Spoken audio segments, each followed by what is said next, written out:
Cool. So one more time, hello to each of you guys, and I hope that you're all doing great. This is the third session that we have in this week. I hope that you enjoyed the last two sessions. I quickly do a review of what we had in the previous class, and then what I'm going to do in this session is just to have a chat about the basic of encryption, basic of firewall, intrusion prevention systems, and intrusion detection systems, which is the topic for our tonight class. If you remember last night, we had a chat about, in the first session, obviously, we had a chat about PII or personally identifiable information. We had a chat about the importance of this type of data, how it's possible for the malicious attackers to use different pieces of information, put them together, and then get access to our information. And also, we had a chat about the importance of those data for people and for organizations. We had a look on PII for personal, like financial records, health record, the contact details, and all of those things. Then also, we had a look on some organizational information assets, like, for example, customer data, suppliers, contracts, databases, and etc. In the previous class, also, we had a chat about some legislation and rules. For example, we went through the Privacy Act, we had a look on GDPR, we learned a little bit more about OAIC.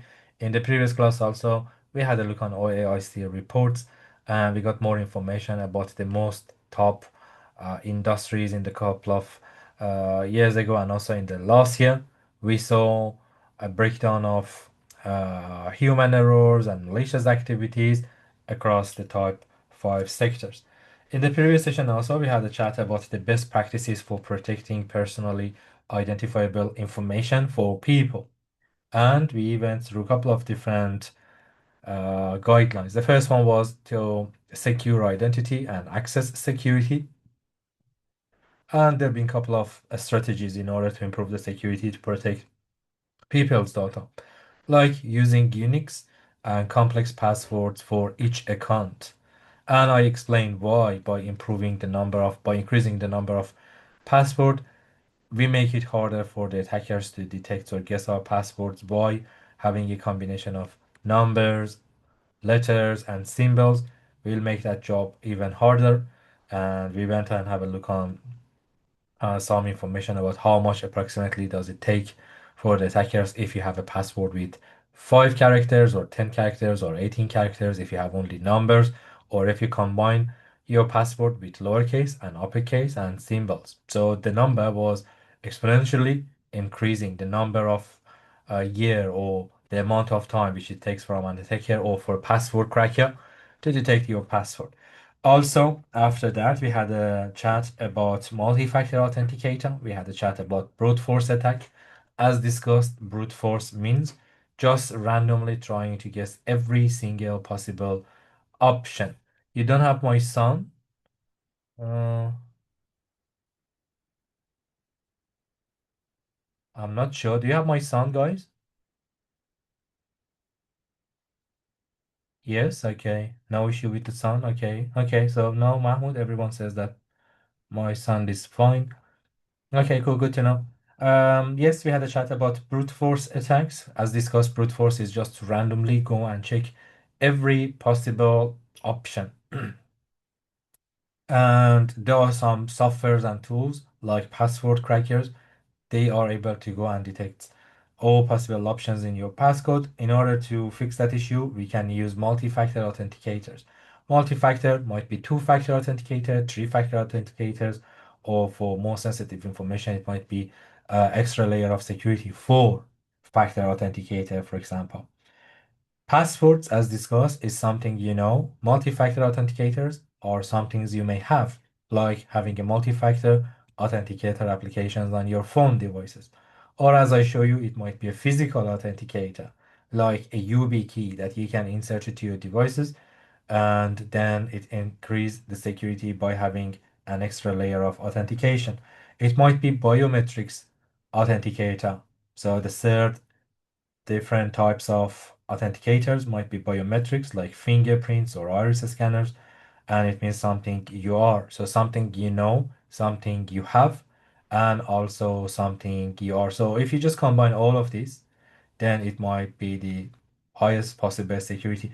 Still, as discussed, because of improvement in processing power and in password cracking tools.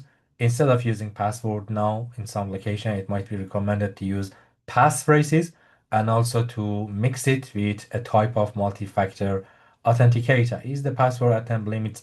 Then, of course, yes, some servers they detect, for example, if there are more than three, four, or five wrong attempts, then they go, for example, show a captcha or a server may limit down. But still, it's good to mix the password with another type of authenticator, physical authenticator, digital authenticator, or biometrics authenticator. Also, as discussed, when you're using different websites, it's better to avoid saving passwords in the browser. The other lesson that we learned in the previous session was we don't leave our devices unattended, specifically in public areas, in a library, for example, in a coffee shop. Even if it's only for a few minutes, it's better to lock out your devices, and also your physical devices should be always protected. It's better to always carry your physical devices with yourself. So not only you reduce the risk of having your devices being stolen, but discussed, physical access means access. So there should be definitely some ways that the attackers or the bad guys they can get access to your data. Keep your devices always updated with the latest operating system. If you're using an iPhone or Android devices or Windows or any other operating system, it's better also to always update your applications. Your browser, it's recommended to always update it to the latest version. Later on, if you proceed to set for in cybersecurity, we use some old softwares like, for example, an old PHP, and we see what type of vulnerabilities might be available. And by using those vulnerabilities in the old versions, you see that we can attack a server, we can get access to a back end of a website. So always be remember to install the latest versions of the applications, browsers, or operating system. Installation of antiviruses, it's totally up to you, but if you are visiting so many different websites, unknown websites, or if you're using public Wi-Fi a lot, it's recommended to have also an antivirus.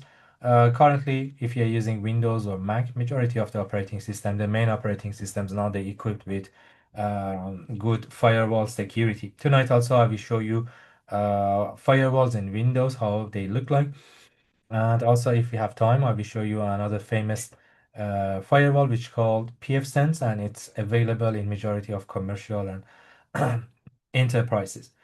In your Wi-Fi by default, if your Wi-Fi is pretty new and you purchased it in the last few years, by default, it's highly possible that it has WPA2 or even WPA3 in your Wi-Fi, which is a type of encryption. Today, I will talk a little bit more about encryptions, but you can just go and check in the Wi-Fi settings in your home modem settings.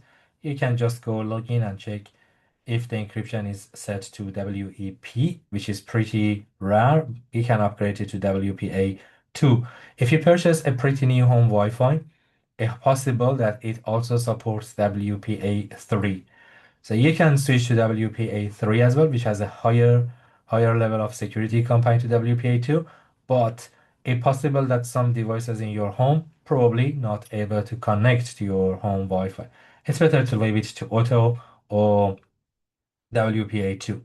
Enabling encryption in your devices, for example, in your Windows, if you have some sensitive information or some data in a file or in a folder or in a drive, there are some already available features like BitLocker or FileVault that you can use to encrypt your data. It doesn't cost you anything and it's so easy. You just need to select the file folder or the target, and then it will encrypt the data for you. Always submit personally identifiable information on websites with HTTPS.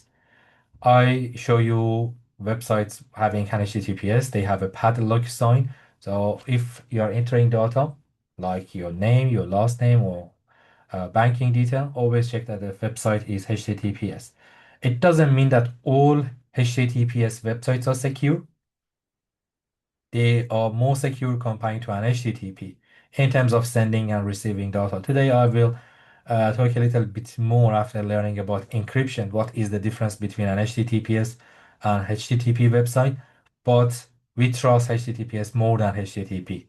But it doesn't mean that bad websites or fake websites, they all are HTTP. No, there might be some fake websites also that they run on HTTPS. I will talk more about this in our tonight class. Validating links. If you got a message, if you got an email, it's always good to validate the links by some different communication ways. For example, you can give a phone call to the sender. You can send an email to someone else just to confirm the link is valid, just to make sure the link is coming from a right place, a right resource. Turn off your Bluetooth and AirDrop if you don't need it, specifically in public area. If you are in a train, if you are in a library, don't leave them on, and also don't accept incoming files to your devices.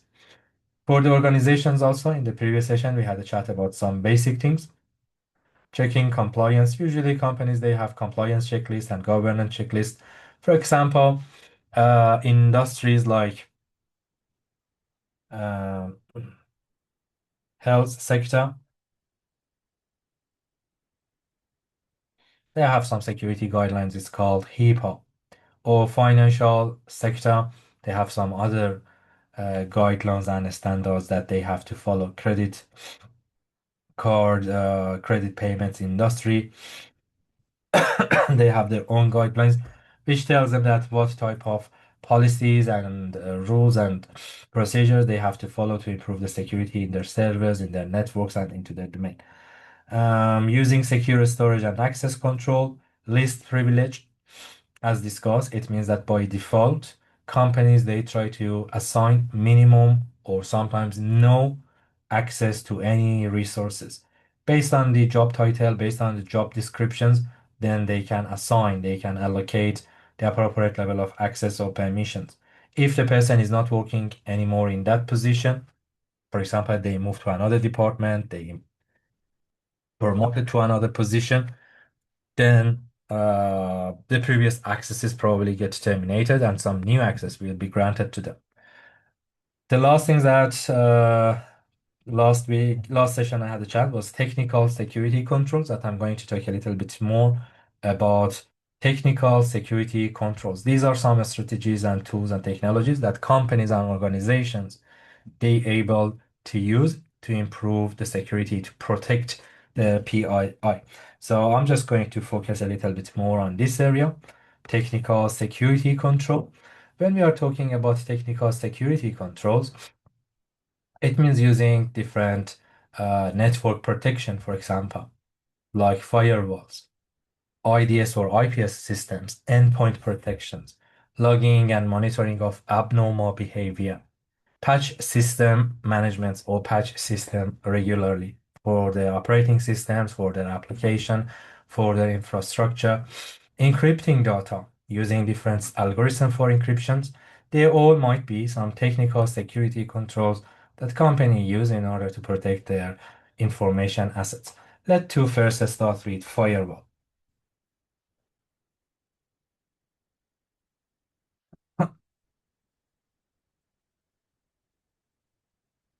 When we hear about firewall, the first thing that comes to our mind is a device. Firewall can exist in both a software. Also, it might be a hardware. It means a firewall might be an application that is already installed in your Windows, or you can go and install a firewall like pfSense or Suricata or a Snort or etc. Or it might be a device. I go to my browser and I show you some firewall devices that even you can purchase for your home. If you want to, for example, improve the security in your home network also, you can go and purchase a firewall device. So it doesn't matter if it's a software or if it's a device, both options we name it a firewall. But what is a firewall? A firewall is like a security guard.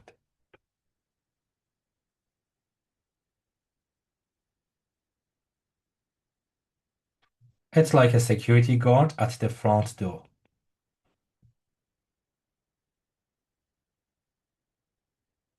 So imagine that it's your home or it's your shop.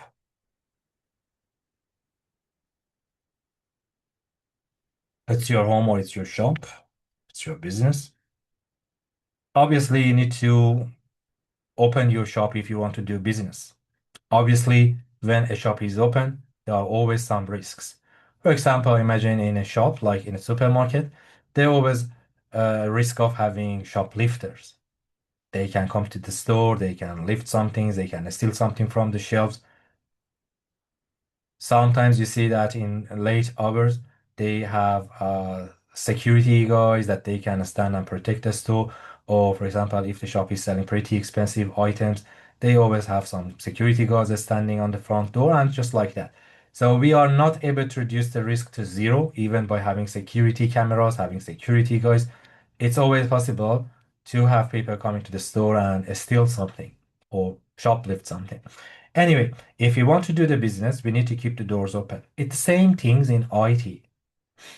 When we have a web server and we want to have our websites accessible for everyone, it's possible also the attackers attack our website. In a university, when there are hundreds of students, staffs, and etc. coming to the university and they use the network, it's possible also that we have some malicious people, malicious guys, malicious actors to also use the same network to get access to our resources. So we are not able to shut down our business because of risk of those things, but we keep operating, we keep our business, but we try to improve our security to reduce, not eliminating. We are not able to delete the risk, but we aim and we hope to reduce the risk or make it harder for the bad guys to steal something from our shop. Imagine that eventually I need to open this door. I cannot stay in my home forever. We are not able to close our shops forever. So when you open this door, okay, so there is a risk of someone coming to your property and stealing something. Imagine in COVID time, if you remember, if you had friends or family or neighbor being overseas, when they wanted to return to the country, they quarantined them for like 2 weeks, 3 weeks, just to make sure that they are clean, not bringing any. But still, there have been some risks. In this case, if you want to open the door, bad guys also they can come in. So what we can do, we can ask, we can put, for example, a wall here, or imagine a security guard,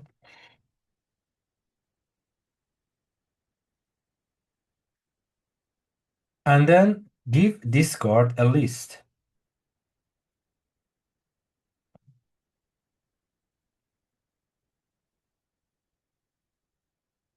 In this list,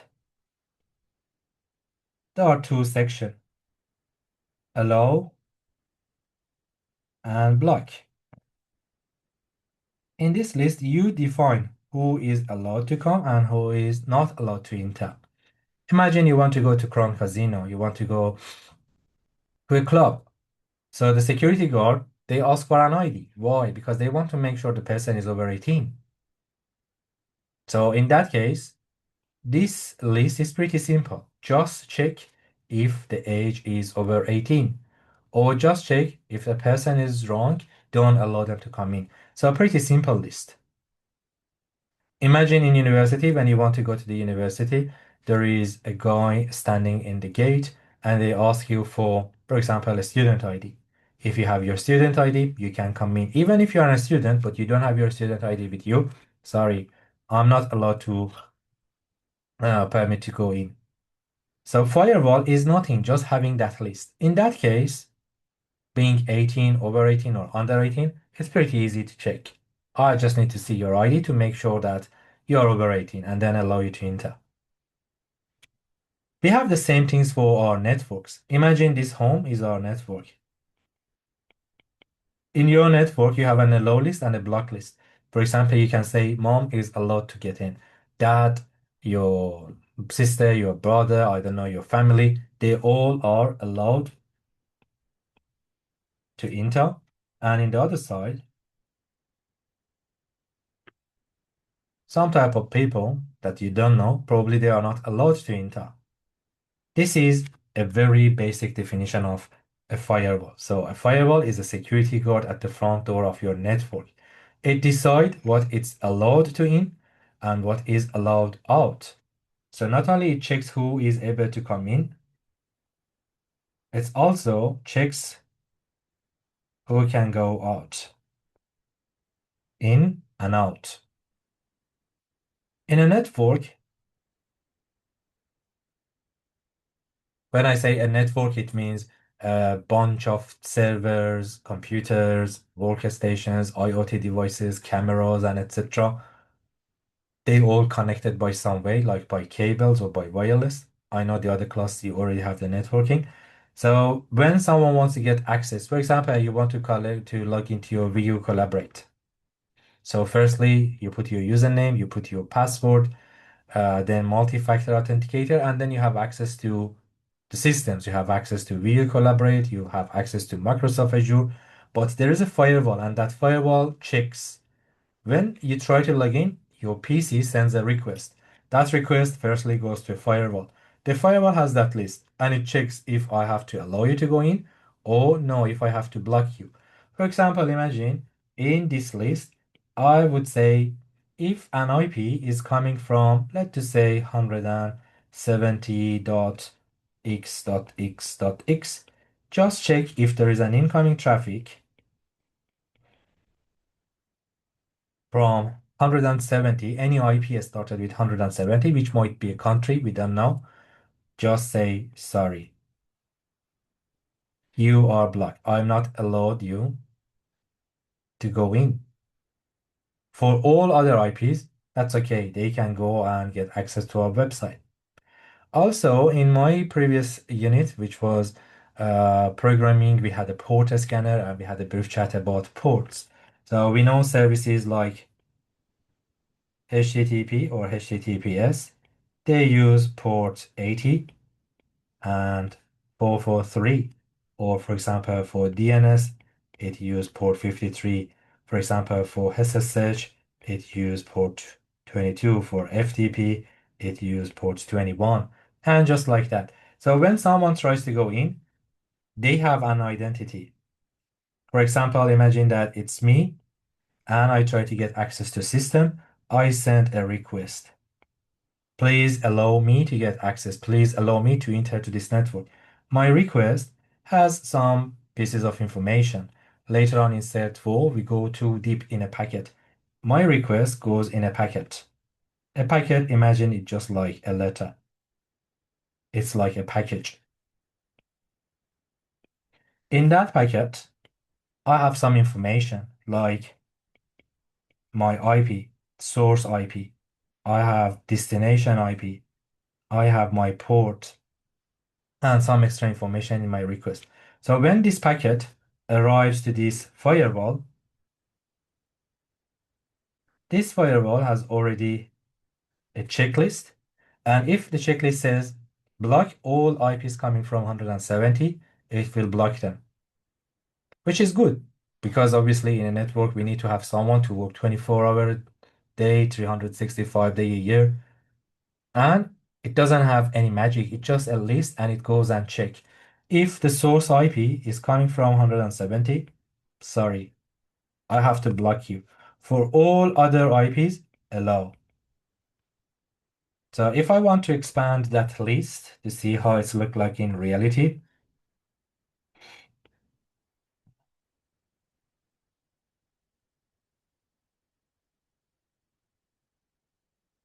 it has IP, it has ports,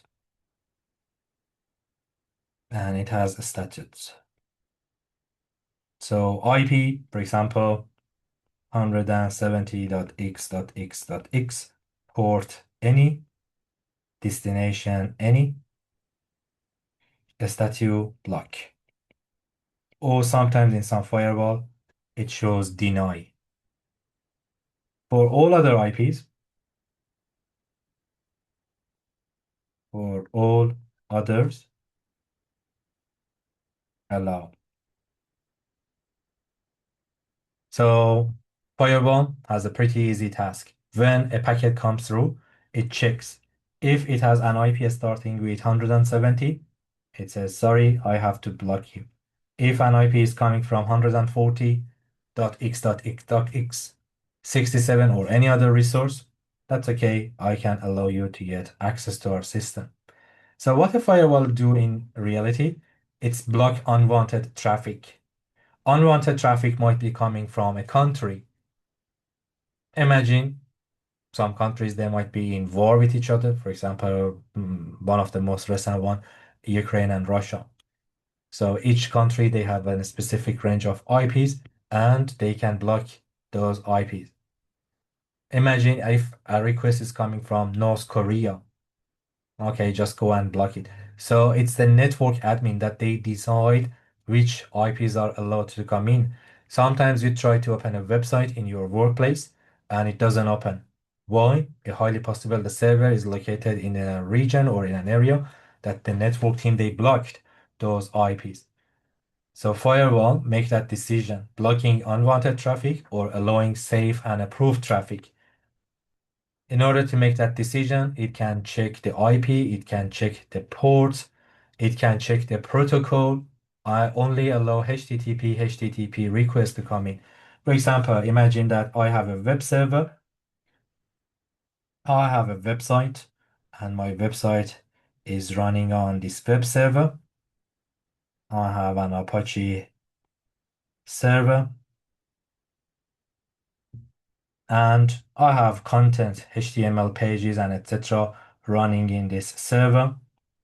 Anyone who wants to visit my website with their laptop, with their phone, they should to send a request. Because this is a web server, only HTTP, HTTPS are allowed. So I can set a firewall here. It works like a wall, a thick wall.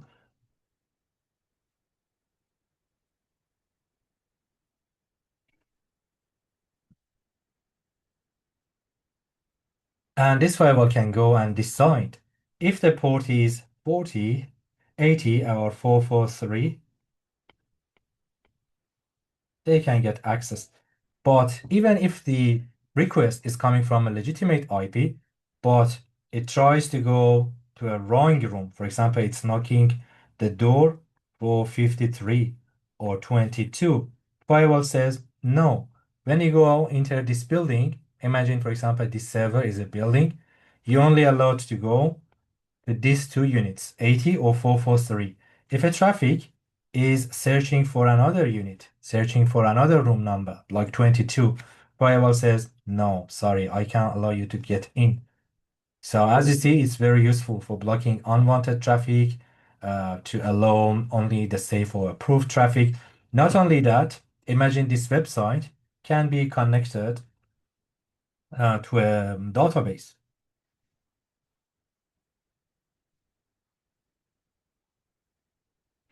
So this web server, imagine it's NAP bank, and it saves all of your data in a database.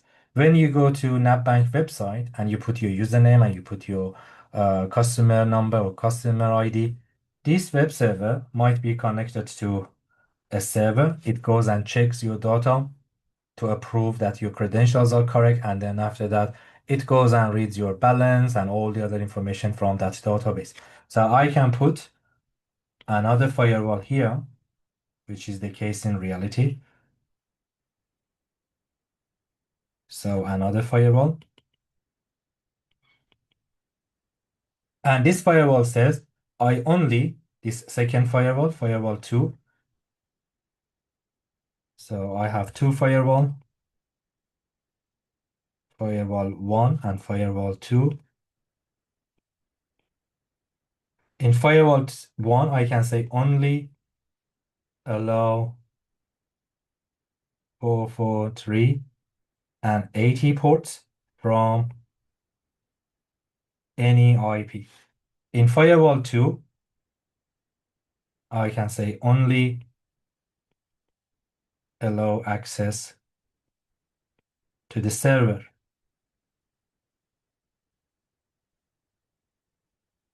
So here with my laptop, I have no way to directly get connected to this database. It doesn't allow me, it blocks me. So if someone wants to interact with that database, it's only this web server. The firewall protects it. So the firewall is like a shield. So you can apply rules You can protect your internal devices. This database is like the treasure. It's very important to protect it. We don't want to allow everyone have access to the database. So we can put two firewall. The first firewall, just to make sure that anyone who wants to connect to our website is connecting by HTTP, HTTPS, not by any other port. It doesn't matter where they're located, or even if you want, in the first firewall, you can say allow everyone except the people from that specific location or from that IP range. So if I again just want to compare it to this case of your home, a firewall is like having a security guard standing in your front door, and you say, just allow my guests. They should have an invitation card. Just check that invitation card. And if they have it, allow them to come in. If they don't have an invitation card for unknown strangers, just block them. If they are criminals, deny them immediately, block them. That's the firewall. I show you how they look like in reality. Your home Wi-Fi also. For example, if you get your home Wi-Fi from Optus or from Telstra, your modem has a basic firewall. Obviously, in corporate environments, in educational environments, they have more advanced and stronger firewalls that they are able. Imagine the same way this firewall is like a guard. So that guard has limited capacity. For example, the guard is able to check 100 people in an hour. So what happens if 200 people, they just all want to get in? The person, the guard that is standing in the front, it gets exhausted. So you need to have two guards to stand in the front door just to make sure that they have enough time and processing power to check all the traffics and decide to allow or block them. That's the case in real environment as well. Different firewalls, they have different capacities, they have different processing power, they designed for different purposes. So obviously a busy network with millions of logs in, they need to have a stronger and more firewalls, comparing, for example, to a local grocery market or comparing, for example, to a local GP clinic.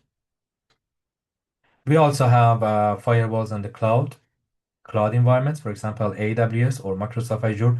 Both of them, they have their security groups and next security groups insert for in cybersecurity.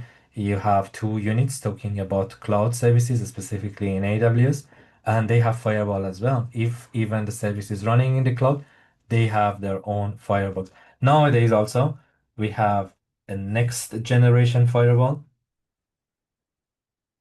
or next generation firewall or NGFW. If you see this somewhere, next generation firewalls are more advanced. But how this firewall works, as I said, just based on the rules. You set some rules, and based on that rule, they allow a traffic to come in or no. But obviously, this firewall doesn't have too much wisdom. They are not too much intelligence. They just follow the basic rules. So imagine that there is a bad guy sitting here and they can cover their identity. They can steal someone's else ID card. For example, they may find an ID card somewhere and then they pretend that it's my own card and then enter to the facility.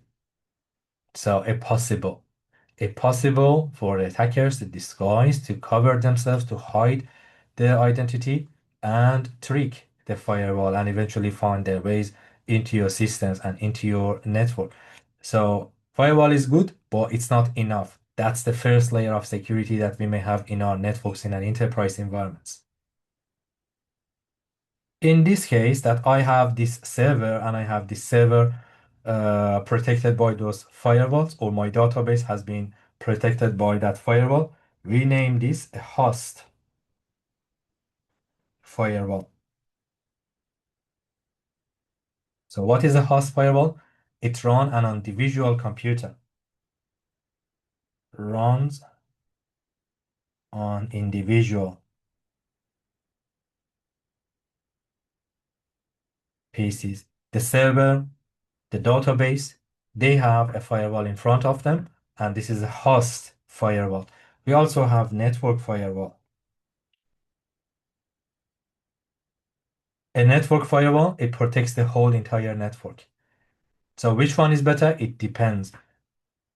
If you have a very sensitive resource like a database, it's good to have a dedicated firewall just to protect that database or just to protect that server, but also in your network.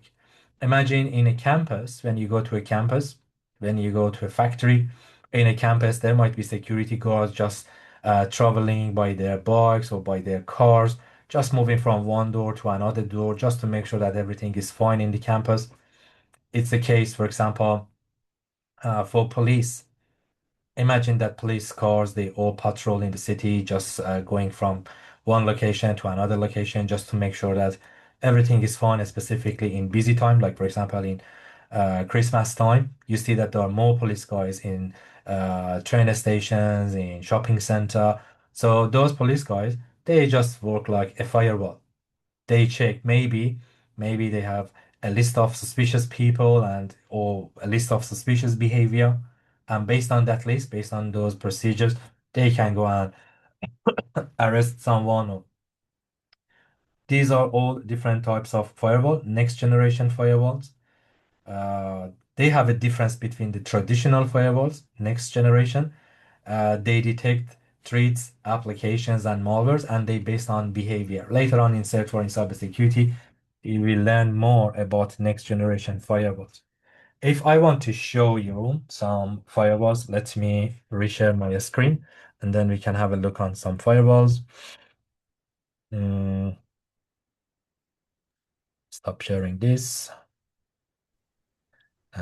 Sharing. Mir, can I ask a question? Yes, of course. Okay, so there are two lists in a firewall. One is allow and one is block. Yes. Why do we need two? We could only have one allow, and then everything is blocked. That's correct. In cybersecurity, we have two terminologies, whitelisting or blacklisting. So, whitelisting, it means that if you want to block everything and only allow just limited access, so you go to the whitelisting. Whitelisting means I want to only have these two people coming to my property, anyone else is blocked. It's much easier just to go and name every single person. So I say only Francis and only Peter are allowed to enter to this room. Anyone else? Sorry, I cannot allow them to come in. So that's a case of allow, or that's a case of whitelisting. Whitelisting means only the legitimate people are able to come in, all the others are blocked. In the other side, no, sometimes you want to give full access. For example, you are able to go visit all the websites except this type of websites. For example, there might be adult content, there might be political websites or something, but all the other websites are accessible. Or for example, imagine we want to block having access to TikTok or social platforms, but our staff or our employees, they can have access to all the other things. In reality, we use that procedure that you said instead of having all allow or both allow and block. We just go and say allow only this for all the other. But in reality, because a network gets too much traffic, a server or a network, there might be so many different ports or there might be so many different protocols. So we don't want to block everything. We also want to have some specific ports or some specific procedures also to come in. And also, it's possible that for one department or for another department, we want to accept or allow. For another department, we don't want to allow some part of traffic. So we are not going to delete the whole connections, having, for example, a general rule for everyone. We try to customize it. And also not only for the departments, for different locations, for different staff, we can set different rules. But I understand what you mean. Why we need to, for example, have two set of rules. When you have two set of rules, it gives you more flexibility. But obviously, you can have only one set of rules. In reality, some firewalls, they only have allow or they only have block. Okay, so it's basically ease of putting the filters. Yes, it's like a filter. Yeah, I show you exactly. Yeah. It's like a filter. And a next question, Mhm. um, um, is there a central system? Say, for example, a company has got thousands of firewalls. Mm. Can they control it centrally? Is there Of software course. available? Yes, of course. Yes. They all managed. Yes, they all managed by servers. Um, Traditionally, we have different standalone firewalls, but now they all controlled by a central server or SOC, Security Operations Center. they manage all the firewalls and it's dynamic. Because in a traditional approach, if you wanted, for example, to change a rule, and imagine that in your network you have 100 firewalls, you needed to go directly to each firewall and change that rule. For example, previously one IP or one port was blocked. Now you want to allow that traffic. So if I have 100 firewalls in my network, I need to go individually to each firewall and change it. But now they all automated. All the firewalls in a big network, they managed by a central PC or a central center, and it's dynamic. For example, I can allow a traffic from 9 to 5 o'clock. After 5 o'clock, just go and block it. So yeah, in reality, they all manage centrally. Okay, thank you. Not a problem. Cool. So if you have a look on screen one, firewall,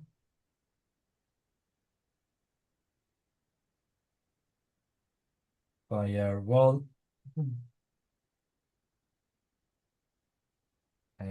firewall devices, let's type. Yeah, so as you see, the firewall might be a physical device like this. It's like a switch. If you already passed the networking, you're familiar with a switch, but it's a device like that. As you see, for example, Fortinet, which is one of the main and famous provider. Let's to have a look on this one. Fortinet, 40 Wi-Fi, something, high performance UTM for small networks. And here you can see all the configuration and settings of this device. So as you see, it's a device. Another famous firewall is PF Sense, PF Sense firewall. All That means the bandwidth of the firewall has to yes, be yes. That 100 times more than the network bandwidth. yeah, it has memory, it has a storage, yes, because it goes and do some analysis. When the traffic is coming through, it needs to go and check and imagine that if there are billion, it's just like Melbourne Airport. It reminds me of the Melbourne Airport. Imagine in Melbourne Airport, when it's pretty quiet, there is only one flight landed. There are a couple of police officers, they can go and check the luggage, they can scan the passports. But what happens, for example, in a busy time in December, January, what happens if uh, 10 planes they all landed in the same time? You see sometimes the queue of people just waiting for the luggage or just waiting for the passport to be scanned or just waiting, and you see that's the team in airport, they add more officers. But sometimes when they don't have enough team member on the board, you have to wait for half an hour, 40 minutes just to get your passport scanned. That's the same things here. Firewalls also, as you see, they have RAM, they have bandwidth. Here for example, Netgate 1100, as you see, it says it's good for a small office or branch offices. When you go down, for example, another device like Netgate 6100, it's more suitable for medium-sized businesses. And just like that, when you go to the bottom, you have more advanced devices. It means that they have more RAM, they have more processing power. As you see, for example, this one, it's running on a 16 gigabyte RAM, and also it has a processor which is 2.1 gigahertz with 8 core. But if I compare it to this HomeBus, it has only 1 gig of RAM. So RAM, just imagine it just like the space in the airport. It's just like having enough police officers to go and check every single passenger. Yes, so they have bandwidth, they have limited capacity. So if the network is so busy and you use, for example, a firewall like this, what happens? It slow down the network because you have congestion. All the data goes to the firewall, but the firewall is struggling. It's not able to process all the data in a quick way, so your network speed drops. Okay, so yeah, this is another type of firewall. As you see, if you are interested to get more detail, for example, this one you can use it even for your home. Some of my students, they have pfSense installed in their home network. If you go click on more detail, you see that it's not too expensive, 189 bucks, and you can see how it's look like. Pretty small. It has a LAN port and a WAN port and USB ports, just like this, pretty small, like a small switch. So that's a case of firewall. And here you can see the performance of your firewall. If you just compare it with some other version. Like, let's have a look on this one. You see that it's more expensive with 8 GB memory and 500 gig of storage. It's 23,500. If you go to 32 GB, you see that it's over 3,200 bucks and it says end of sale, so it's not available anymore. And yeah, if you just scroll down, you can see all the features and options. So this is a case of physical firewall. Fortinet, Fortinet is a very, very famous name. pfSense is a very famous name. Cisco also has some firewalls. Let's do search for that as well. Cisco firewall device.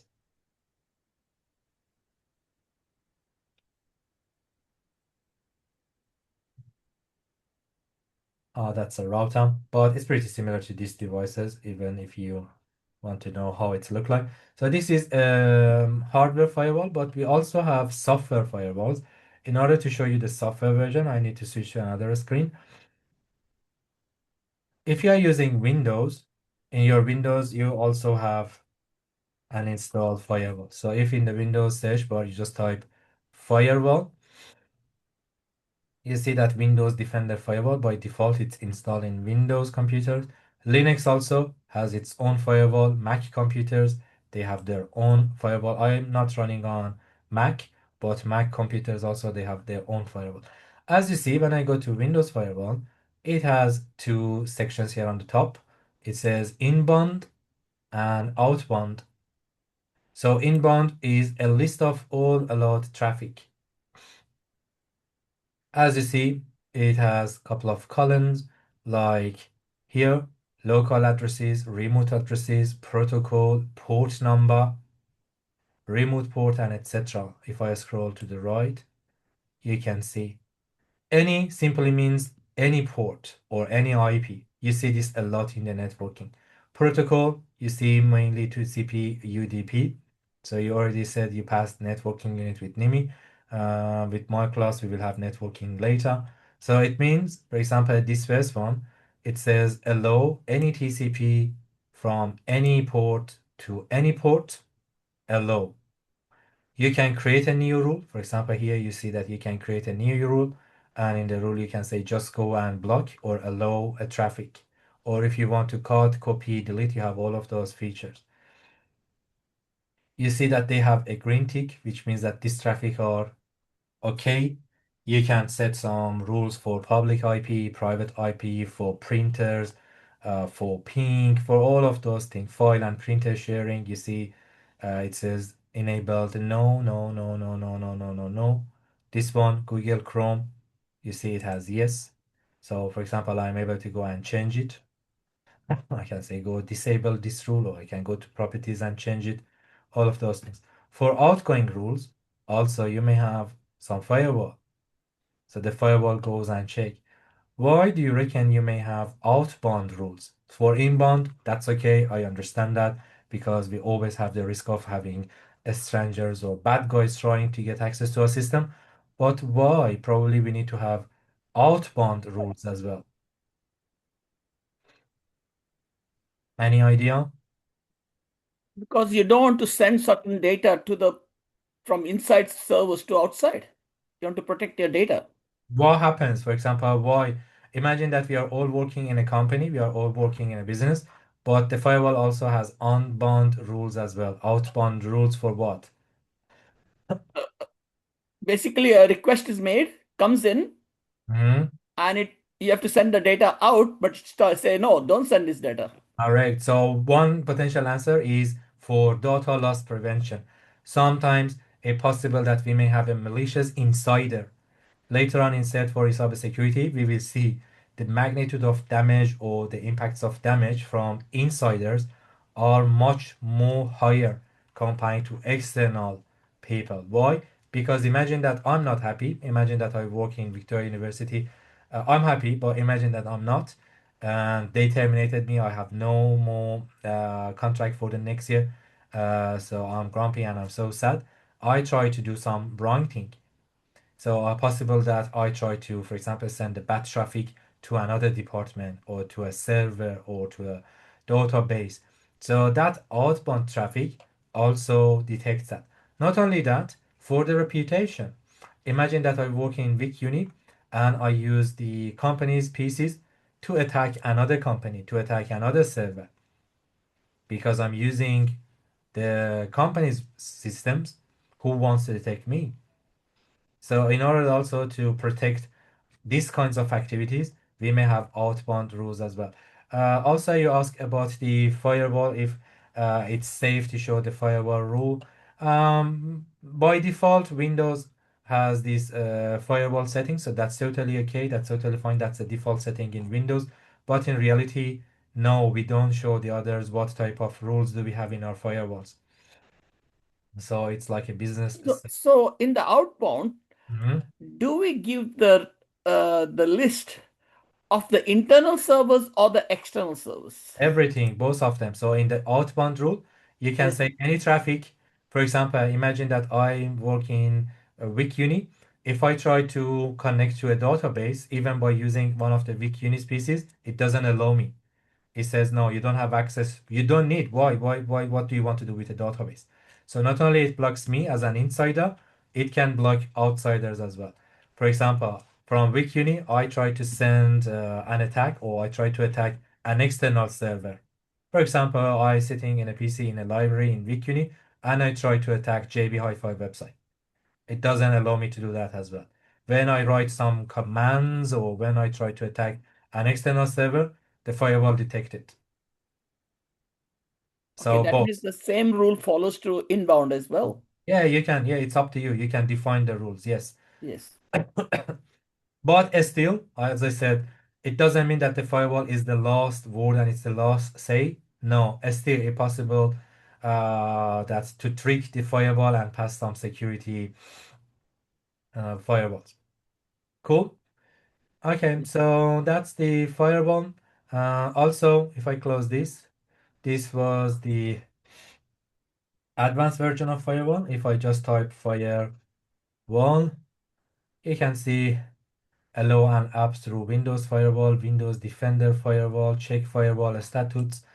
For example, if I go to the firewall, you see for both private and public networks, it shows allow, but I'm able to go and turn it on and off. Sometimes it's possible when you try to install a software, when you try to install an application, the firewall by mistake, it detects it as a threat and it blocks it. So I try to install a software. Firewall doesn't have any wisdom. It just checks some rules. It's just like that. I'm trying to go to the campus and I forgot my ID card in the car. And I tell the guys, hey guys, I'm a teacher here. Please allow me to go in. And they say, oh, sorry, no, we don't know you. And I say, I'm a teacher here. I'm teaching for 15 years. I just forgot my ID card in home. So sometimes it happens. In order to fix that, it's possible, and sometimes the network team they go and they turn off their firewall. When I turn off, my system gives you a warning. It says, "Hey, are you aware that you're turning off your security?" In cybersecurity, we have some practical activities. We will see what happens when we turn on and turn off the firewalls, and we run an Nmap or a network scanner. In my previous unit, I had port scanning in Python. So when you turn off your firewall, it means that some new ports will be open. So new ports means new doors. And as discussed, when we have more doors open, it means that we are more vulnerable. There is a higher risk of being attacked. Anyway, I turn it on. Sometimes it happens that they turn off for just a temporary time to install something and then they forgot to turn it on or return it back to the previous stage. And there are some automated softwares that we can go and check if there might be any firewall which turns off. Obviously, in a big domain with hundreds or thousands of devices, it's not possible or it's not easy to go and check all the firewalls in one by one or manually. So there are automated softwares and systems they can go and check, update the firewalls, make sure the firewalls are working appropriately, and etc. Okay, let me go back to my board, and I have another two things to cover, IDS, IPS, and the encryption. So let me go back to my board.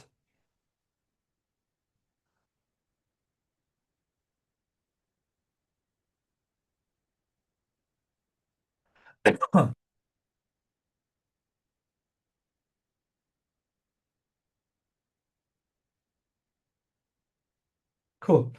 Another device that we may see in companies and organizations in an enterprise environment, it's called IDS and IPS, standing for intrusion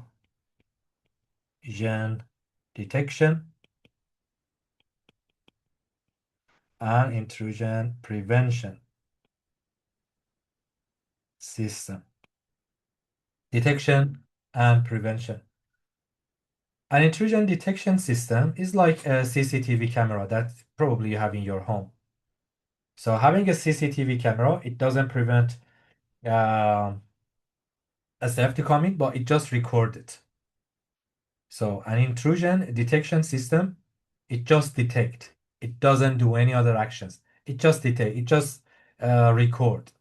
So later on, you can go, you can watch, you can detect, or sometimes it might be connected to an alert or to an alarm just to inform that, hey, look, something is happening. There is a motion, there is a movement. So imagine in your home, you have a motion camera and you enable the alarm. So if there is any motion, it sends you a message or it gives you a phone call or it gives you a beep that you know that there is something. So what it does, it monitors the incoming and outgoing traffic. It doesn't block them, unlike the firewall. The firewall was able to block. So it did, and it took some actions. But in the IDS systems, it just monitors the incoming and outgoing traffic. If there is any suspicious activity or malicious activity, then it can alert the security team. Hey guys, look, something happening here. Just go and have a look. There is an alarm here. Sometimes something happens in the past, 2 weeks ago, 1 month ago, then you just want to go to see what happened. So you can go to the IDS systems or IPS systems and you can check all the logs and the previous events for investigation, for forensic, to check the logs and get insights. So an IDS system is like a CCTV in a shopping center in your home that it's a start acting if there is something unnormal or if there is something suspicious, alerting the security. But as discussed, the camera doesn't automatically and physically stop anyone. It just captures it. Prevention system, they can take some actions. So the detection, they only detect, but they don't physically stop anything. But the prevention systems or IPS, they like a security guards. They can take actions. They're not just watching. If there is something, they can go and stop it. So maybe you say it's always better to have prevention system because it takes ask actions. Why we need to have only detections? There are some differences between these two. All of these systems, it doesn't mean that they work like a Swiss watch. They all have mistakes. Why? Because they work based on some rules. You tell them. Imagine that you may have a new dog and you train the dog that, look, if you, for example, see some new strangers, you have to go and bark. But imagine that you have one of your friends coming to your property as well. And this is the first time for your dog seeing that person. So he start to bark. The case for these systems, it doesn't mean that they work perfectly fine. No, they have errors. They have mistakes. In cybersecurity, we name this false positive. It means sometimes they make mistake. So if I have only a prevention system, when it gets suspicious, it blocks all the traffic. Hey, look, it's me. I've been working here for 10 years, for 15 years, for ages. You don't allow me to get to my workplace? No, sorry, I don't know you. So sometimes just using a prevention system may interrupt the network. Not only it goes and block the bad packets or the bad guys, but also it's possible that it goes and block the good guys as well. but the detection system, it doesn't block.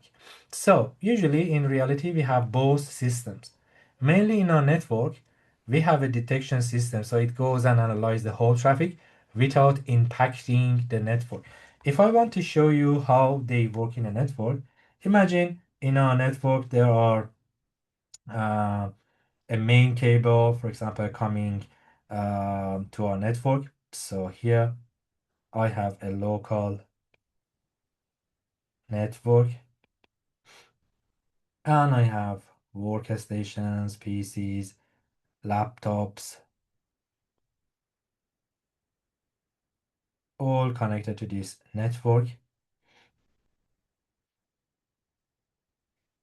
Uh,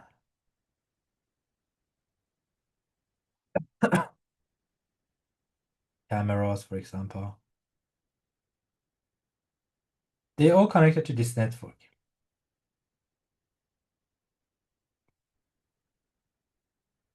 If I put an IPS here,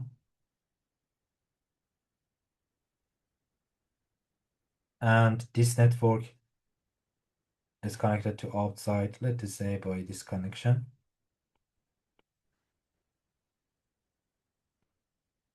and IPS is sitting exactly here on the border. If there is any malicious activity here, this IPS will block the whole network. So we don't want that. Instead, I can put an IDS, and IDS doesn't block the whole traffic. It's like IDS only gets a copy.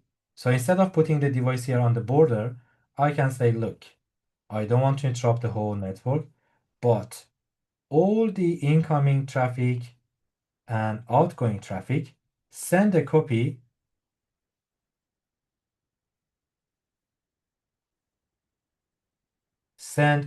to this IPS system. IPS systems get a copy.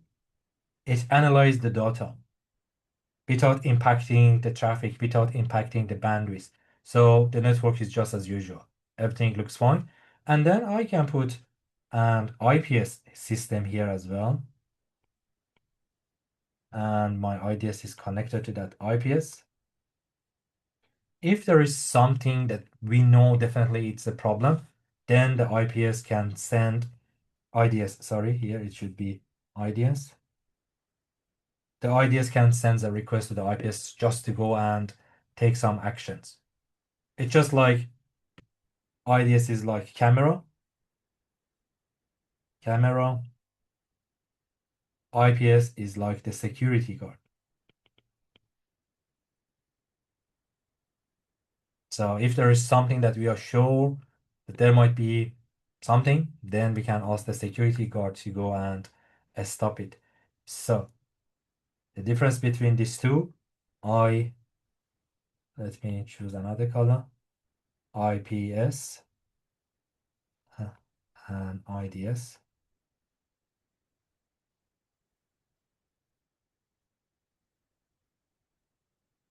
Like CCTV camera, like security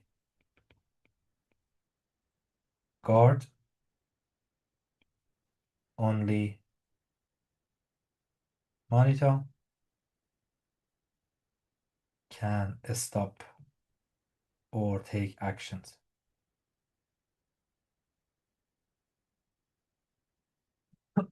They can prevent, they can intervene and stop the operation or terminate the traffic, terminating the access, blocking a port, stopping a brute force attack, preventing DOS traffic, and all of those things. There are some famous brands. If I just want to show you, let me to reshare my screen again and show you some real example.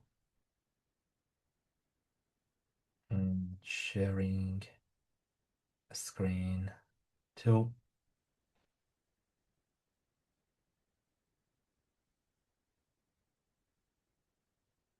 Among the most famous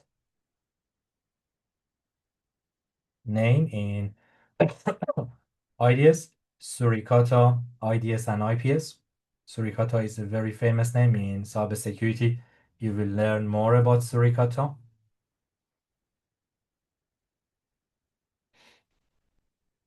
Observe, protect, adapt. So this is a case of IDS IPS systems. As you see, IDS alerts, protocol transactions, network flows. And again, it's like a device or software that you can purchase and download. And then it goes and traffic your whole network. So you may have a couple of intrusion detection systems in a big network that they just monitor the whole traffic. Just like imagine, for example, in the city, the traffic cameras, they go and check if there is a smooth traffic in all areas. If there might be some congestion in an area because of constructions or because of a car accident, then they inform the police guys, they can go and manage the traffic. So the police guys, they are like IPS. Those traffic lights, they just like IDS, they detect if there is a car accident somewhere, if there is a congestion in a highway or in a street, then the police can go intervene and smooth the traffic. So Suricata, the other one is a snort.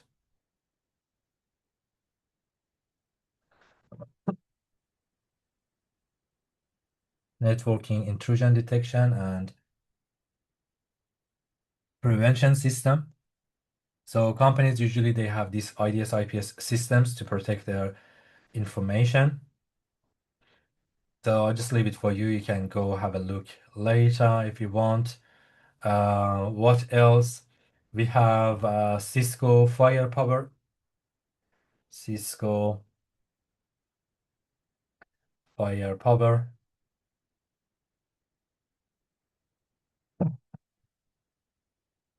which is the next generation firewall or IDS IPS system. Cisco Secure Firewall Management Center. So this Firewall Management Center, it's exactly the things that you ask, Francis. So it's a center. You may connect multiple firewalls to this management center and it control a wide number of firewalls. So it gives you a dashboard. In your dashboard, you can see all of your firewalls. So Fortinet, Cisco, Snort, and Suricata, they provide this IDS IPS system. So what I'm talking about if I go to my board, I'm talking about technical security controls that organizations they use to protect their data. So we had a chat about firewalls, IDS systems, IPS systems. They are some tools that they all use in their network. Let me to quickly go to my board and have a chat about the encryption as well. I just have a quick chat about it, but I reckon before have a chat about encryption, it's good to also have a look to this video, and then I will have a quick chat about the encryption. Let me share my screen.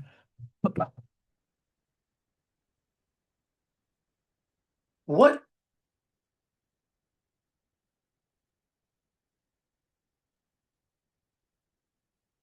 is a firewall? Now, a firewall is a system that is designed to prevent unauthorized access from entering a private network by filtering the information that comes in from the internet. A firewall blocks unwanted traffic and permits wanted traffic. So a firewall's purpose is to create a safety barrier between a private network and the public internet. Because out on the internet, there's always going to be hackers and malicious traffic that may try to penetrate into a private network to cause harm. And a firewall is the main component on a network to prevent this. And a firewall is especially important to a large organization that has a lot of computers and servers in them, because you don't want all those devices accessible to everyone on the internet where a hacker can come in and totally disrupt that organization. So that's why you need a firewall to protect them. So a firewall that's used in computer networks is very similar to how a firewall works in a building structure. In fact, that is where the word firewall came from. A firewall in a building structure provides a barrier so that in the event of an actual fire on either side of the building, the firewall is there to keep the fire contained and to keep it from spreading over to the other side. So the firewall is there to keep the fire from destroying the entire building. But if the firewall wasn't here, the fire would spread over to the other side, and then the whole building would be destroyed. And a network firewall works in a similar way as a structure firewall. It stops harmful activity before it can spread into the other side of the firewall and cause harm to a private network. So in today's high-tech world, a firewall is essential to every home and especially in the business or an organization to keep their network safe. Now, a firewall works by filtering the incoming network data and determines by its rules if it's allowed to enter a network. And these rules are also known as an access control list. These rules are customizable and are determined by the network administrator. The administrator decides not only what can enter a network, but also what can leave a network. So these rules either allows or denies permission. So as an example here, we have some rules in a firewall's access control list, and it shows a list of IP addresses that have been allowed or denied by this firewall. And as you can see, traffic from some IP addresses are allowed to enter this network, but traffic from one IP address has been denied. So if traffic from this IP address tried to get into this network, the firewall will deny it because of the rules that are set in the firewall. But the other IP addresses are granted access because the rules allow them. Now, firewalls don't just make rules based on IP addresses, but they can also make rules based on domain names, protocols, programs, ports, and keywords.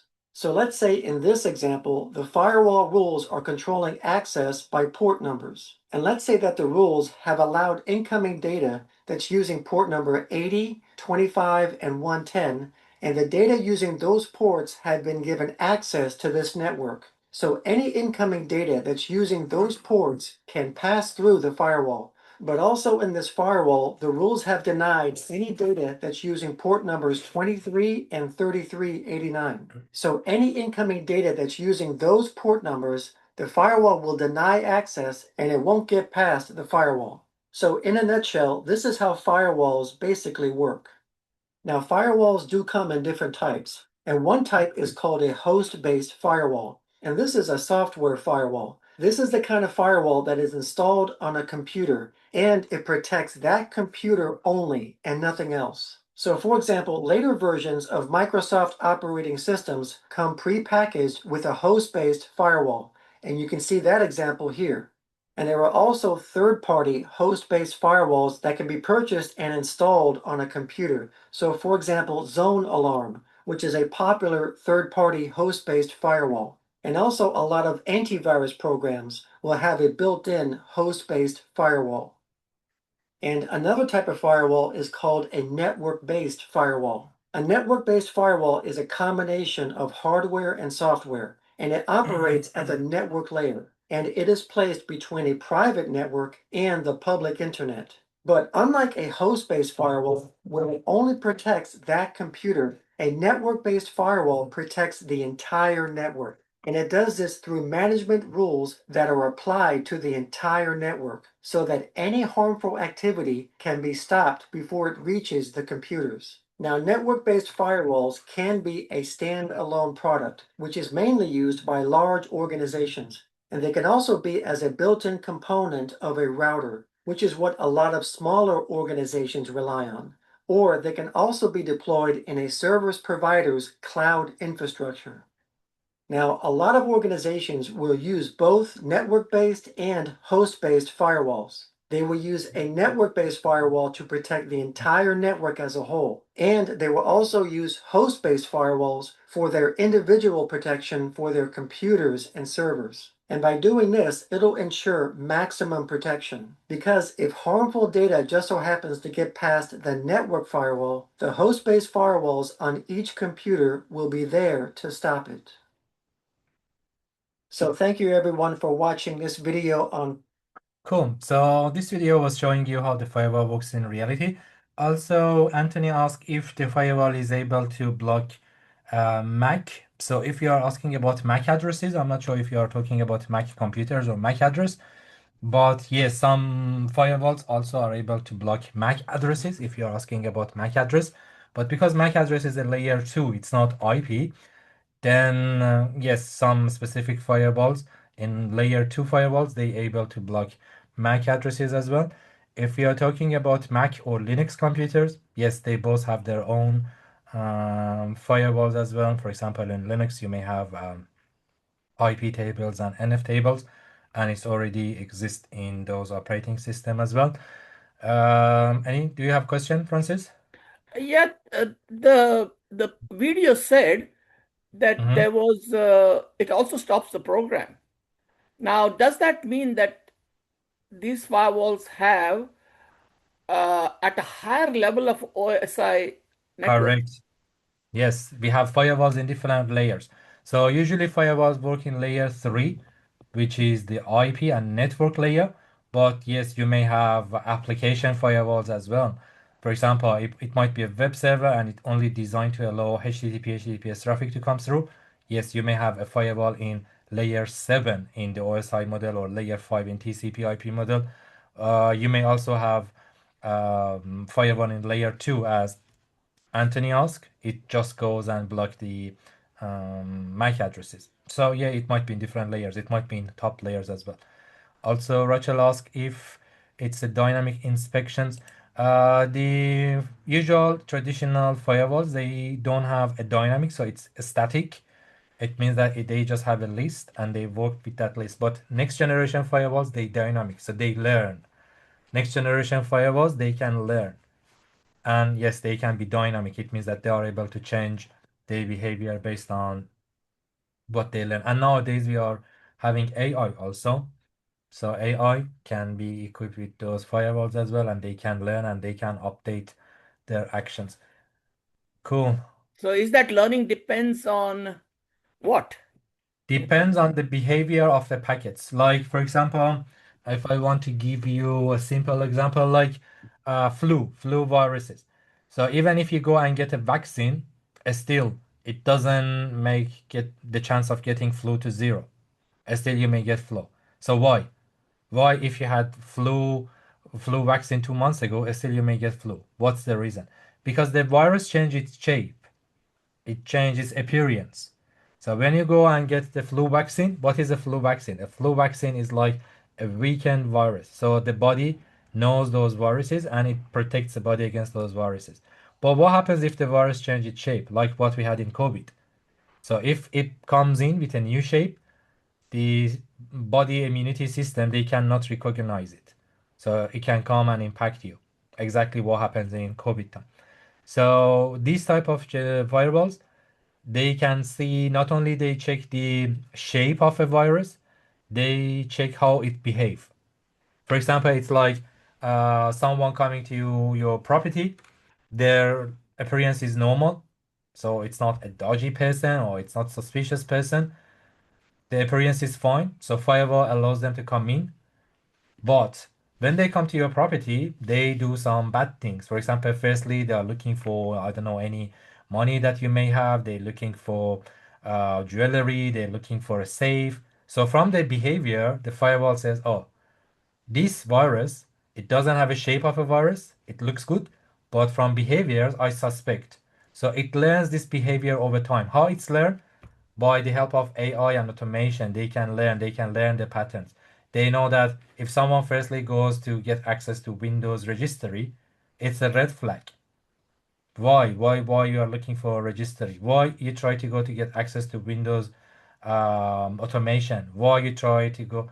So this type of behaviors is a red flag. Again, it doesn't mean that they're always correct. Sometimes they might be, sometimes not. But over time, they train and they can get better and better and better. So they dynamic. So when they see some red flags, this behavior is not something normal. Someone at the, for example, midnight, they try to download a 10 gigabyte file. It's not something normal. It's just like that you have one of your neighbor, for example, you go home at midnight or 1 o'clock after midnight, and you see, for example, a truck is parking in front of your neighbor home, and 1 o'clock after midnight, it seems that they are moving their home. It's not something usual. So you may suspect what are they doing. So maybe you go to your neighbor just to make sure that it's your neighbor, or if someone is just It's parking. drugs. It's definitely drugs. Yes. So it's exactly the same things in next generation firewalls. They learn from the past experience. So so not only they'll have a global knowledge which is updated, also the local knowledge. Correct. Yes, they can learn. Yes. Yes. So the global knowledge that you said, Yes. it's a good terminology that you used. Instead of saying global knowledge, we say that they are signature based. Signature based means they already have a knowledge. They have some data in their memory. So not only they decide based on that, but also they can learn. And that can be updated all the time. Yes. Gets updated every day. Yes. So one of the new So area in cybersecurity is just to train these devices. So for example, how they learn by some algorithm.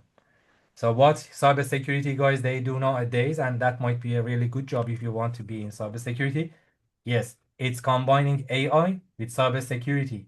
How we are able to update the algorithm so those devices they generate minimum number of false positive. Because as I said, it doesn't mean that they always are correct. Sometimes they block some traffic by mistake.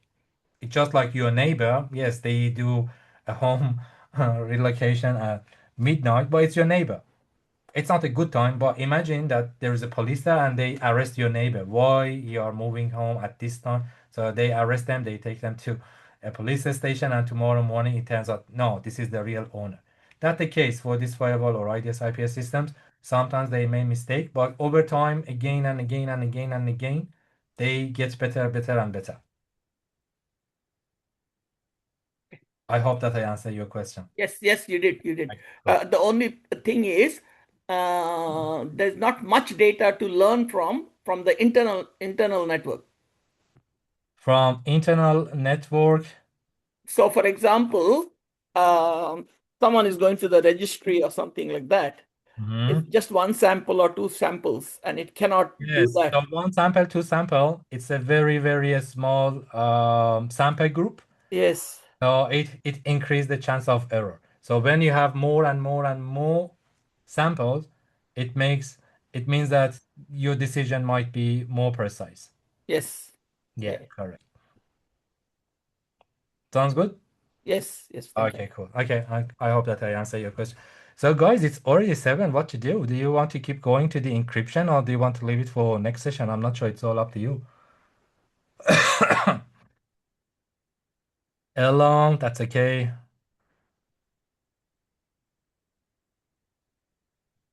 Just a quick question, Amir. Okay. Yes. Um, the um the due date for assessment one, part one. I saw it before. It's tonight or it's If extended you next can, week? if you can get assessment task 1 done by today, that's okay. If you can't, that's okay as well. But for both assessment task 1 and 2, let's do aim to get it done by end of next week. Okay, Right. Okay. Cool. So encryption, it's 7. I just go to the introduction of encryption and then we leave part of it for the next session. Sounds good? Yes, that's good. Yeah, cool. Okay. So let me switch to my board. Yeah, we just go to the introduction, so we should be ready on Tuesday to go too deep, not too deep, a little bit deep in encryption. Uh, Let me switch my page.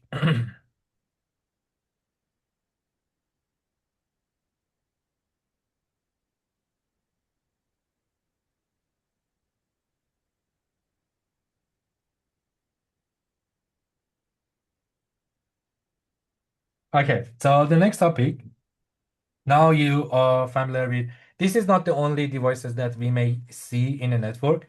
There are so many other things as well. For example, endpoint detections, and etc. You will learn more about them in cybersecurity courses. But I reckon it's enough for set 3 to know about the firewalls, what they do, to know about the IPS and IDS systems, and how they work. The next things that they may use, companies or organizations, they may use to protect their data is encryption. So let's have a quick chat about encryption to see what is it and how it works.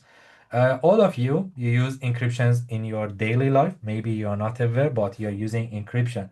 When you go to a website which is HTTPS, Technically, you are using encryption, but you are not aware of it. You are connecting to your home Wi-Fi. Your home Wi-Fi use encryption, so probably you're not aware of that. But what is encryption? Let's have a quick chat about it, and then I go more in detail in the next session. Encryption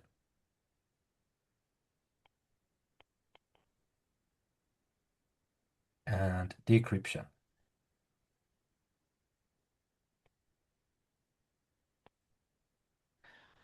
Okay, so what is encryption? In a very simple word, encryption means scrambling data.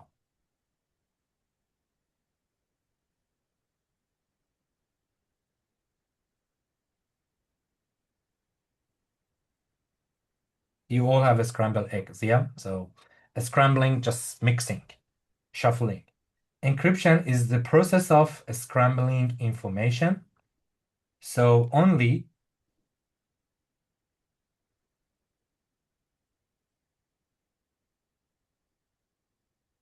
authorized people can read it.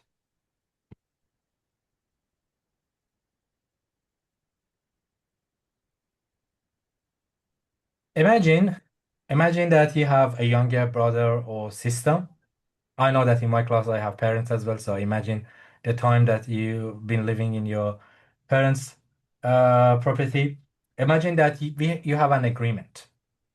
You have an agreement with your younger sister or your younger brother, and you say, look, tonight I will be late. I'm just going out with my friends and I will be late. I don't know, maybe after midnight. And when I come back, I slowly knock the door, and in our agreements, let's just say if everything looks good, mom and dad, they're asleep, they didn't even notice that I'm not home, turn off and on the light 2 times, so I know that everything is okay. I'm prepared and I can go to my room. Everything is fine. But if you turn on and off the light 3 times, so I know that I'm in trouble. So probably I should find some excuses or I should be ready for something. It's an agreement between you and your siblings, turning on and off a light. We have this mechanism a lot. For example, the traffic lights. We all know when it's red, you have to stop. It doesn't matter if you're here in Australia or if you go to another country, red is red everywhere. You have to stop. Green is green everywhere. You have to stop. Or a couple of years ago, decades ago, when ships and the oceans they wanted to communicate with each other, they used light signals. So you know, I know why, because we have an agreement. Based on that agreement, you can decode what I mean. So if I turn on and off the light 3 times, you know that you are in trouble. It's only you that you know that you are in trouble. Why? Because you have that agreement only with me. For all others, turning on and off light 2 times or 3 times, it doesn't have any meaning. They don't know what you say. They don't know what you mean. It's something between me and you. So imagine the same way for all other scenarios, we can have another pattern turning on and off the light 4 times, 5 times, 500 times, 600 times. That's the basic of binary, and that's the binary language. Anyway, a scrambling data in a way, so only me and you we can understand it. Why? Because we already have an agreement. For example, imagine I have in the class, let's just say Dan, for example. So Dan is in the class. In this case, that I had a web server here, I had a web server, and in the web server, I had a database. Imagine that I create an account in a database. My account or Dan account is like this. User is Dan, password is Dan1234, which is not a strong password, and he will change it. If and this data is in that database. It's saved in a database. That database is protected by a firewall, obviously, but imagine that I'm so good in hacking and eventually I can get access to this database. And this data, usernames and password, not only for them, for all other users, saved in that database in this format. We call this plain text.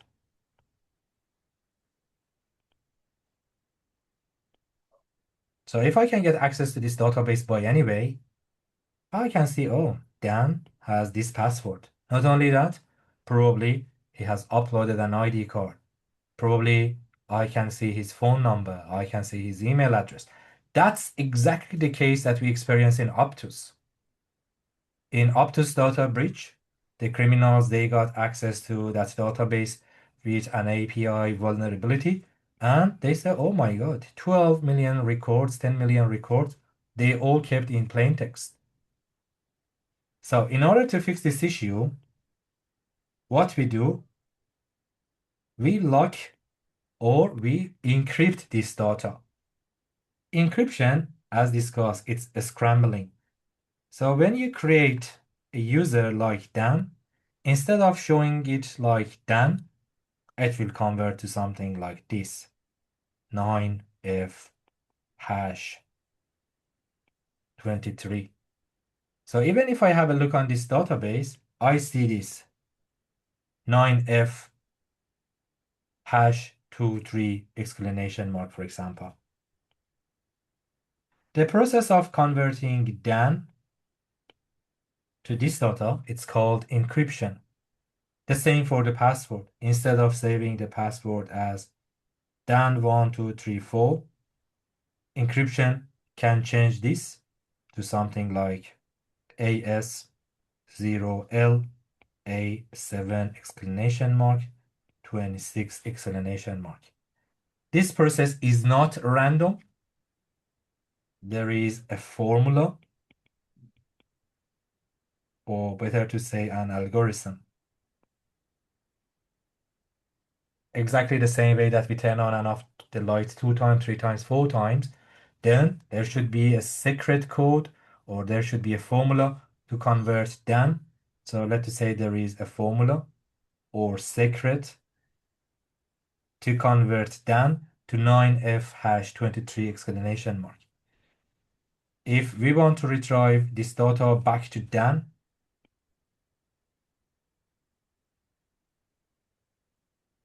we name this process decryption. So encryption,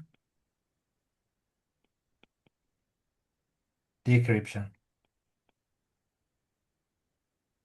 Sometimes we are able to retrieve the data from this form back to the original form. Sometimes we are not. It's just like, for example, you have two apples and you put the apples into a juice maker, and instead of having two apples, now you have a glass of apple juice. Is it possible to mix the apple juice with all this other stuff and make the apple again? No, there is no way to return an apple juice back to be an apple. So if the process is only one way from plain text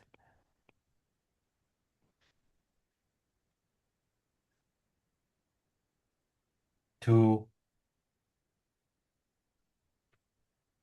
encrypted,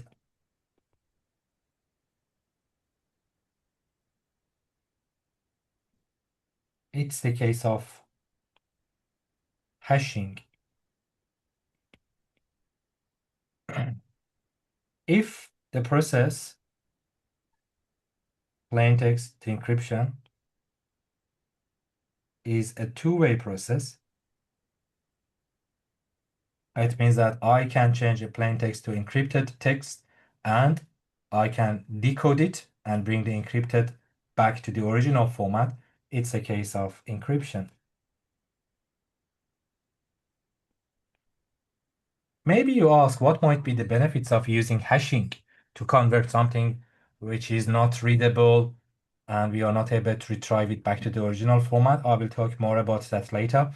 But now you know encryption process is a process to change a plain text which is readable by human to a format which is not readable. Why it's important? Imagine I want to send something to Peter.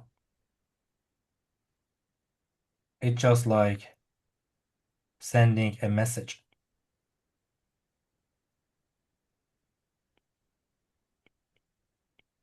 That was the case in the wars. For example, imagine the commander wanted to have a chat with the soldiers. They wanted to send messages, and they use some wireless tools or technologies, or they've been pretty concerned that if the enemy can get access to those messages, and they've been thinking to find a solution. So the evolution of encryption is coming from World War II, and in World War II we have the first generations of encryptions. When they wanted to communicate with each other, they've been looking for some things to change their code. So even if the enemy can get access to those communications, they can't understand what does it mean. So here, if I use plain text, and here in the middle, someone can listen to our communication, or it's better to say intercept or a sniff with some tools. So they can just go and read our communication. It's just like that. You get a letter. Probably it's the case that you order something. When you get home, you see that your younger brother or your mom opened the package just to see what you order, and then again, they try to close it and steal it. But you notice that it's already open. It's the case of not having encryption. But if you encrypt your data with a secret code or with a formula that I know and Peter knows, I can send my message in the encrypted format. Encrypted format. So even if this guy managed to read my data, probably he's able to see something like that. Hash 7ABC 1 XW2 question, something like that, which doesn't have any meaning. It's just like aliens are talking to each other. Doesn't have a many meaning. So that's the foundation of encryption. Obviously, if this bad guys knows the secret or the formula, they can go and decrypt the message. So keeping that formula or keeping that secret is so important. What happens if they manage by trial and error, by brute forcing, or just by guessing to find what might be that secret code? It means that encryption doesn't have any value. So even if you encrypt your data, but the secret code or the formula is available for all others, or if they can get access to it, or if they can predict it, it means that even if you encrypt your data, they can retrieve it back to the original format and read your message. And that's the reason that we have different types of encryption algorithm over years. The first generations of encryptions, now they are not secure anymore because they've been pretty easy to guess, or after a couple of trial and error, the attackers or the bad guys, they managed to find the secret code, and now it's evolving. Comparing, for example, to 5 years ago, now we have more advanced encryptions. 10 years later, there should be more advanced encryption algorithm. That's the foundation of encryption. This secret code or that formula, we name it a key. So this key is so important. What is the key? Key is a special piece of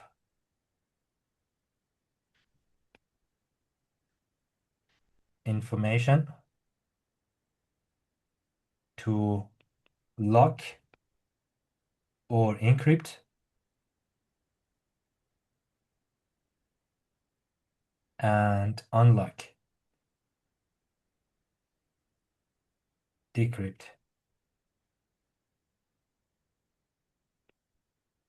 data.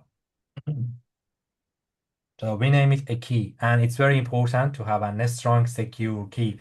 Probably you saw those locksmith guys, they have a key that they can open so many doors with that single key, like a king key that they open so many doors.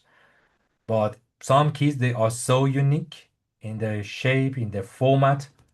It's not easy to copy those keys. Even if you lose those keys, it's not possible to create another one. It's not easy to copy those keys. That's the case for encryption. Some keys, they're pretty easy. You just go to, for example, your local Bunnings, and you can copy that key. It's pretty easy. It takes 2-3 minutes and $10 to copy that key. Okay, but some keys, they are very special. It's not easy. They need to have a specific tools or specific devices to copy those keys or to make a new key like that. Cool. So I reckon that's all enough for our tonight class. Let me to pause recording.